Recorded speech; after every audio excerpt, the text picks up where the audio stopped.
again. Hi everybody, my name is Chris Yamamoto, and I run the Little Ducky Flower Farm with my wife Sarah here in Barrington Hills. For years, we worked to create a small family-run farm that provides local, sustainably grown flowers to the community in a peaceful, intimate setting, not without the village's knowledge, as I did my due diligence to talk and email the village officials months before starting. Despite this, our Yupik operation was shut down at the end of last tulip season, and since then, we've been trying to find a way to operate in a manner that respects this village's character. Over the past 11 months, we've submitted 3 proposals, each carefully crafted to align with the village's zoning guidelines. The most recent proposal sought to amend the definition of agriculture to allow for on-farm sales of 100% farm-grown products by appointment only, hidden from the road. Despite that, efforts, proposal was rejected. At each stage we've tried to respond to feedback, yet the goalposts seem to keep moving on us. We've been advised to simplify our proposal, but what we did, we were told that it needed more restrictions.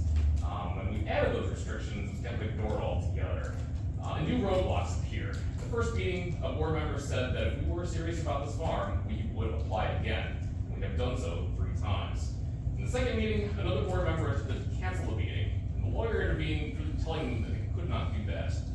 Now in March 2025, we heard the board discuss how to allow ZBA discretion to reject applications if they are considered to be the same or nearly the same as the prior ones.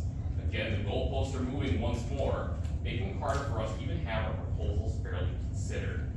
So today, the ZBA will be discussing rules changes that will add more complexity to an already difficult process. What I've gleaned from the memo so far, the proposed changes will create more bureaucracy than provide further, that further complicates this process, making it harder for residents to engage with zoning procedures here. These changes are important to anyone applying for amendments, as I hope residents are paying attention. It feels as though we're constantly fighting not just for the opportunity to operate our farm, but for a system that is fair and accessible to all residents. Many residents have reached out to express support for our farm, telling us how much they value access to locally grown and sustainably harvested flowers right here in this village.